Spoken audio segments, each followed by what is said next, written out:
안녕하세요, 임민아입니다. 마을에 수백 년 된 집을 우린 고택이라고 하죠. 울산에 공단이 조성된 후 전통 마을이 해체되고 고택도 큰 순환을 당했습니다. 남아있는 고택은 10손가락을 꼽을 정도인데요. 그중 형태가 잘 남아있는 곳이 있다고 해서 찾아가 볼까 합니다. 어떻게 남아있을지 궁금하시죠? 석천리 마을에 있는 고택으로 저와 함께 가보시죠.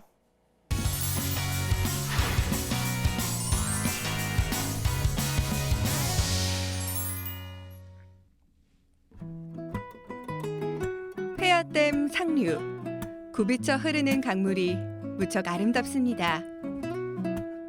저희가 이제 이 길을 걷고 있으니까 이 깃발이 쫙 펄럭이는 게 저희를 꼭 환영해주는 기분이 들지 않으세요? 예, 그렇습니다. 아주 좋습니다. 와, 날씨도 좋고 진짜 이 풍광이 참 좋아요, 선생님. 수면 위로 비치는 이 산 능성이 모습도 참 아름답고 수면도 참 깨끗하고요, 선생님. 이 강이 어디죠? 이게 이제 그 회합강인데 회라는 게 돌해자거든. 그래서 이제 돈다. 이 구비를 이래 이제 돌아가지고 이 강에 오기 때문에 그 돈강이라 그래요. 그래서 옛날 기록에 나오고 돈전자 있잖아요. 그걸 썼어요. 그래서 이제 이 강이 이제 그 우리가 울산의 태화강 다음으로 긴 강. 그래서 아주 그 우리 울산의 식수원도 되고 저 아래로 돌아오면 이제 회화댐이 있어요. 회화댐. 뭐 이 강물도 들어가지만 또 낙동강물이 이제 댐으로 들어와 가지고 울산의 그 식수의 한 절반을 조금 못 미치는 양을 바로 이 댐이 이제 이렇게 감당을 하지요. 그런데 이곳은 왜 오자고 하신 거예요? 이 용도는 이제 우리가 석천리 마을을 찾아가기 위해서. 마을을. 예, 석천리 돌석자 내천자인데 우리가 이 바위가 아주 좋잖아요, 이 강변에. 그래서 그 석천이라 그래요. 저 안쪽에 이제 마을이 있고. 그래서 강변에 또 이래 사람들이 많이 살기도 하고 이제 최근에 많이 들었었어요. 그 역사와 이제 전통이 있고 그 옛날에 뭐 대과에 급제한 분도 이 마을에서 나왔고 그 조선 중기에 그리고 이제 여기 최근에 이후락이라고 유락시. 이후락이요? 예, 유락시라고 중앙정보부장. 어머. 박정희 대통령 때 비서실장도 했고 주일대사도 했고. 이 마을 출신이라고요? 예, 아주 그 당시에 삼공항의 두 번째 실권자입니다. 네, 여기 어디에 출신인가요? 이제 요쪽에 집이 이제 저쪽에 저 강변 저 안쪽에 집이 있었어요. 있고 이제 안에도 집이 또 있었고. 와, 이런 작은 마을에 그런 대단한 인물이 나왔다고요? 예, 그렇죠. 뭐 그분이 참 어떻게 보면 이 동네에서는 참 기억되고 울산에서 유명한 사람입니다. 그러네요. 울산에서 많은 일도 했고 뭐 그런 사람이 원래 난 곳이고. 인물이 많이 나왔어요. 이 말이 인물이 굉장히 울산에서 가장 많이 나왔다고 해도 과언이 아닐 정도로 많이 그런 역사가 있습니다. 큰 인물이 많이 났다는 석천리. 무척 궁금해졌는데요. 마을을 구경하다 보니 범상치 않은 고택이 눈에 띄었습니다. 이 집은 근제공 고택입니다. 근제공 고택이고 이 집은 이제 딱 요 지은 지가 딱 정확히 255년 됐어요. 250년. 예, 진짜 오래됐네요. 1765년에 이제 이 집을 지었으니까 그 이제 이분이 이제 저 대대리에서 옮겨왔다 그러죠. 그래서 딱 255년 금년으로 뭐 된 그런 아주 울산의 대표적인 고택입니다.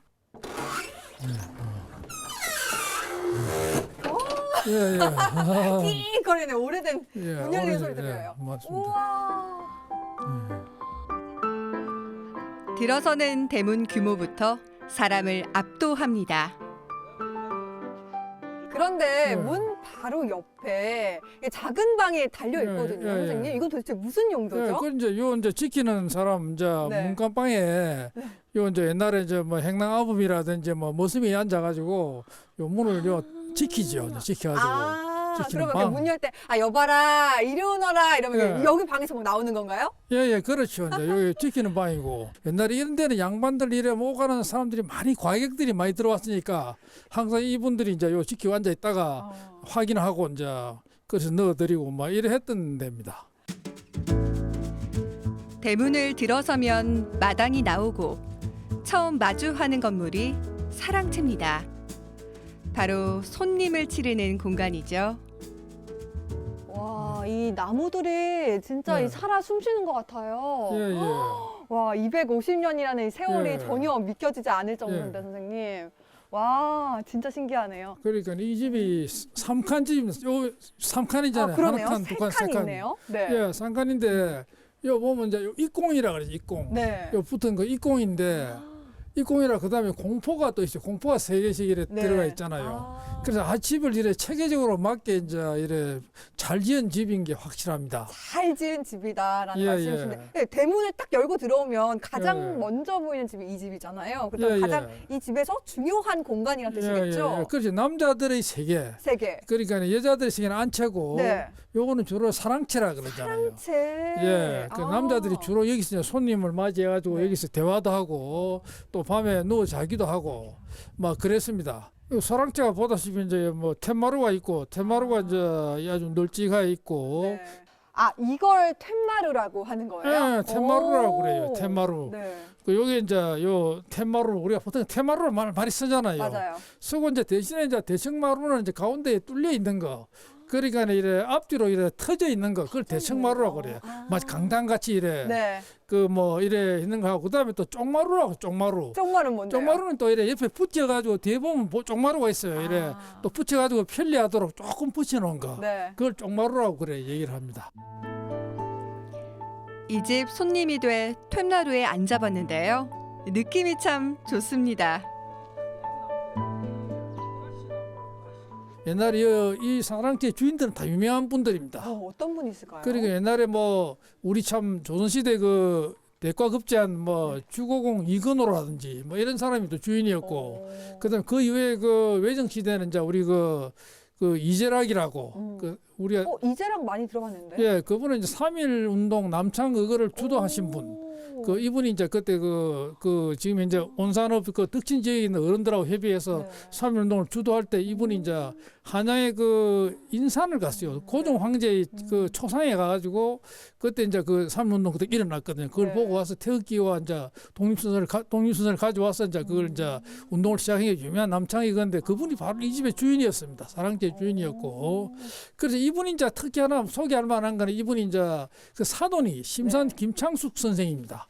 그래서 그분이 이제 그 왜냐하면 그분 그 심산의 맏딸 김덕기라고 덕기의 네. 여사가 이 집의 장남인 그 이동립 씨한테 그 결혼을 했습니다.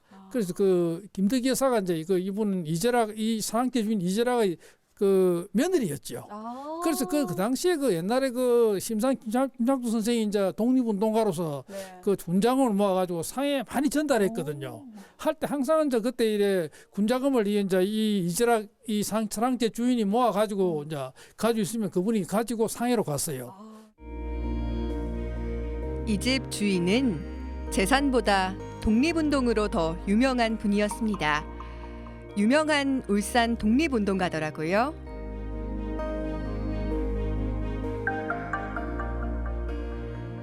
그 유명한 그 나석주 여사 사건이라고 1916년에 그분이 나석주 여사가 그 동양 척식에 싸고 식산에 폭탄을 던졌어요.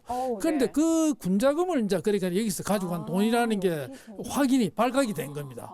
그래 발각이 되니까 그때 이제 그 일본 경찰들이 이제 이 집에 상주를 했어요. 그걸 알고는 네, 네. 계속 지키고 막 가지도 안 하고 네. 그래서 그 당시에 또 상해가 있던 심산 김창수 선생이 이제 그 잡혔습니다. 네, 네. 병원에서 압송이 되고 그 이분도 이제 그 당시 잡혀가서 그 징역을 한 1년에다가 이제 집행유예 한 3년에 살았습니다. 그 1년 징역을 살고 그래 그 뒤에 이제 이 사랑제 주인 이재락 공은 이제 그 나와가지고 감옥서 나와가지고 그래 그 다음에 이제 밀립대학 설립운동도 하고 그 밀립대학 그 다음에 이제 그 또 한 가지가 이제 그 웅촌 청년회라고 이제 네. 그 청년회 활동도 이제 이 사람이 돕고 수많은 재산을 독립운동에 쓰고 옥고까지 치르다니 이 집 주인이야말로 의로운 부자라는 생각이 들지 않나요?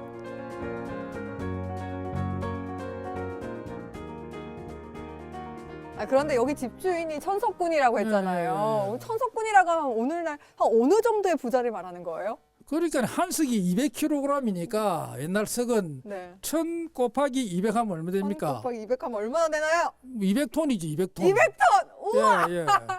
쌀이 200톤이나 있는 거예요? 예, 예, 와. 그렇죠. 그 정도는 부자였으니까 뭐 우와. 큰 부자인데 여기 앞은 다 농가 밭이었을 거 아니에요. 그럼 땅은 한 얼마 정도 가지고 있었을까요? 뭐 그 땅도 뭐 거의 한 수만 평 이상이라고 이렇게 봐야 되겠죠. 아이고, 뭐. 아이고, 아이고. 예, 뭐 그럴 정도로 이래 부자였다. 와. 250년 된 고택은 어떤 구조일까 궁금했는데요. 창고들이 눈에 먼저 띄었습니다.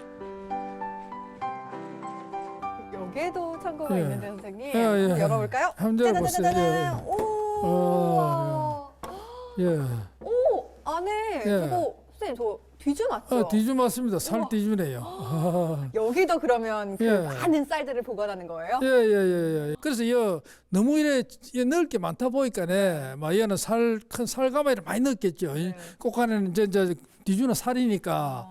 여기 보시면 또 바로 옆에 보면 또 그 디딜 방앗간이 있어요. 디딜 방앗간입니다. 그래서 고기를 끄집어내가지고 필요하면 저 디딜 방앗에서 찧어가지고 네. 찌어가지고 이제 살로 만들어가지고 뒤주에다 넣지요. 넣으면 이제 바로 가깝잖아요. 네, 맞습니다. 그래서 이 집이 그런 참 부잣집이라는 게 확인이 되는 겁니다. 어떻게 하면 이렇게 부자가 될 수 있었을까요? 글쎄요. 원래 뭐 이 집이 이제 그 대대로 이래 선비 집안이니까 부진하기도 하고 뭐 그런 네. 이유도 있고 이제 뭐 전해오는 얘기에 따르면 이 집이 이제 풍수적으로 붕어 꼬리에 위치해서 있어서 힘이 다 모인다. 뭐 그런 얘기를 합니다. 왜냐하면 요 산이 앞에 언덕이 있거든요. 네. 그게 붕어 모양이 돼가지고 요 집 위치가 꼬리. 네. 그 붕어는 꼬리에 힘이 다 모인다. 힘이잖아요. 네. 그래서 이 집이 아주 중요한 그 기운이 모이는 곳이라서 이 재물이 모이고 네. 뭐 그다음 인물이 나고 뭐 그런 얘기가 이제 전해 오지요. 사랑채보다 더 중요한 공간이 있습니다. 바로 안채인데요. 근제공 고택은 조선시대 사대부가의 모습을 제대로 보여줍니다.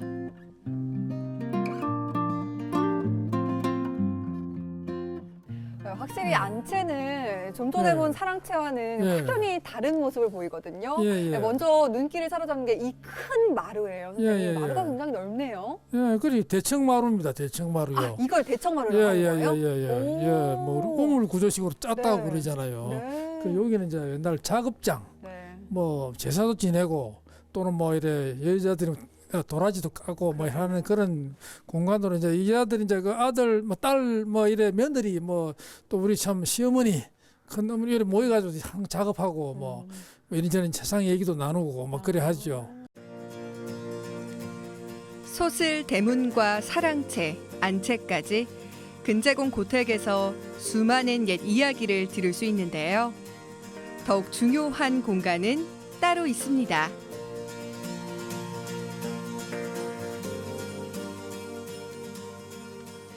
네, 선생님, 그 집 예. 가장 안쪽에 예, 또 예. 하나의 집이 있네요. 이건 예. 뭔가요? 이게 이제 사당이죠, 사당. 사당이요? 예, 뭐 집 안에 흔히- 사당이 있네요. 예, 가묘라고 부르기도 하는데 울산에서는 유일하게 이제 요 사당이 남아 있는 곳이 바로 요 근제공 고택 바로 여기입니다. 울산은 산업화의 물결 속에서 옛 모습을 많이 잃었습니다. 그중 근제공 고택은 우리나라 전통 가옥의 원형을 그대로 간직하고 있는 몇 안 되는 곳인데요. 남아있는 고택만이라도 잘 보존해서 울산의 고택 문화가 피어나기를 기대합니다.